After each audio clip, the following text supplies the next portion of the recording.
2008 के ग्लोबल आर्थिक संकट में करोड़ों लोगों को उनकी बचत, उनकी नौकरी और उनके घरों को खोने की भारी कीमत चुकानी पड़ी थी। और वो सब ऐसे हुआ।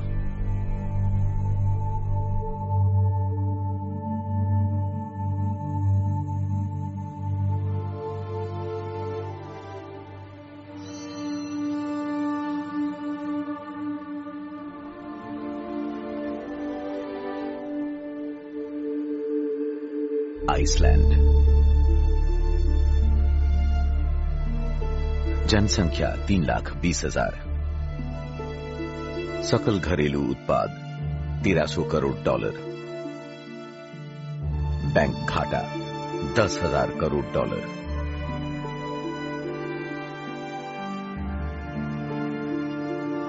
आइसलैंड उच्च जीवन स्तर वाला एक स्थिर लोकतंत्र है और कुछ वक्त पहले तक वहां बहुत कम बेरोजगारी और सरकारी कर्ज था। हमारे पास एक मॉडर्न सोसाइटी के लिए हर जरूरी चीज है। साफ एनर्जी, फूड प्रोडक्शन, फिशरीज को ठीक से चलाने वाला कोटा सिस्टम, अच्छी स्वास्थ्य सेवा, अच्छी शिक्षा, साफ हवा, कम अपराध, परिवारों के रहने के लिए एक अच्छी जगह है। लगता था जैसे हमें किसी और चीज की जरूरत नहीं।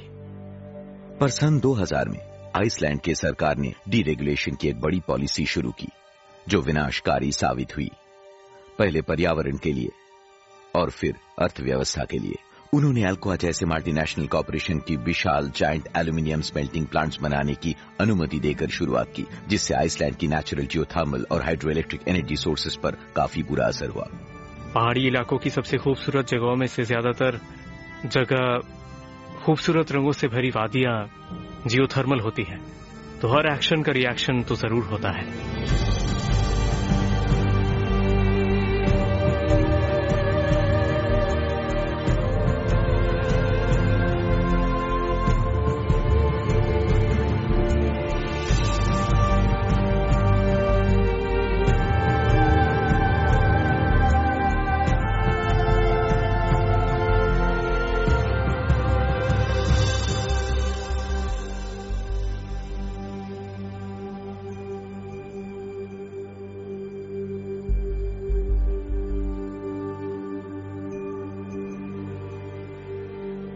उसी दौरान गवर्नमेंट ने आइसलैंड के 3 सबसे बड़े बैंक्स को प्राइवेटाइज कर दिया। उसका नतीजा था फाइनेंशियल डीरेगुलेशन पर किया हुआ एक बहुत ही बड़ा और अनोखा एक्सपेरिमेंट। अगर हम इस बारे में जरा सोचे तो ये कह सकते हैं कि कुछ बोलना चाहेंगे आप? पता नहीं अब हमारे साथ क्या होने वाला है। फाइनेंस ने कब्जा किया और पूरे देश को तबाह कर दिया।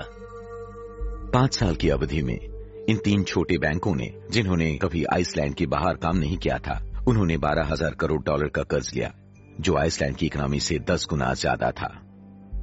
उन बैंकर्स ने खुद पर, एक दूसरे पर और अपने दोस्तों पर पैसे उड़ाए। एक बहुत बड़ा बबल था। स्टॉक के दाम आसमान छू रहे थे। घरों की कीमत दुगनी हो गई थी। आइसलैंड की इस बबल ने बढ़ावा दिया यान असगेर योहानसन जैसे लोगों को।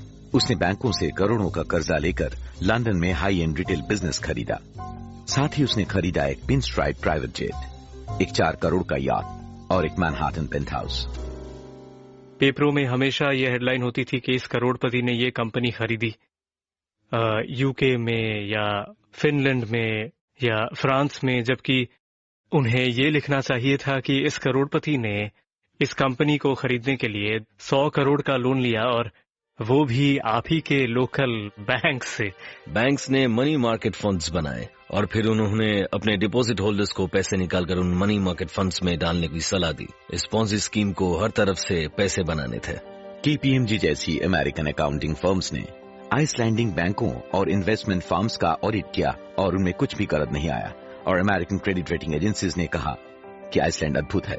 फरवरी 2007 में रेटिंग एजेंसीज ने उन बैंकों को अब तक की सबसे बड़ी रेटिंग देने का फैसला कर दिया, यानी AAA। और सबसे बड़ी बात है कि यहाँ की गवर्नमेंट उन बैंकर्स के साथ ट्रैवल करती थी मानो कोई PR शो हो। 2008 के अंत में जब आइसलैंड की बैंक डूब गए, 6 महीने में ही बेरोजगारी 3 गुना बढ़ गई। आइसलैंड में सब पर इसका असर हुआ।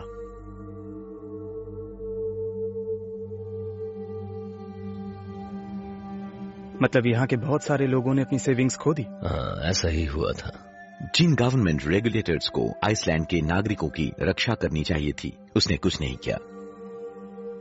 मान लीजिए रेगुलेटर के 2 लॉयर्स एक ही बैंक में जाते हैं किसी मुद्दे पर बात करने के लिए। जब वो बैंक के पास पहुंचते हैं, उन्हें बैंक के सामने 19 SUV खड़ी दिखती है बैंक के बाहर। तो वो बैंक के अंदर जाते हैं और उनके ठीक सामने बैठे होते हैं बैंक के 19 लॉयर्स, जो उनकी किसी भी आर्गुमेंट को खारिज कर सकते हैं। और कोई लॉयर अच्छा करता है तो उसे जॉब ऑफर किया जाता है। आइसलैंड की 1/3 फाइनेंशियल रेगुलेटर्स उन बैंकों के लिए काम करने चले गए। पर ये प्रॉब्लम तो हर तरफ है। हाँ, न्यूयॉर्क में भी यही होता है।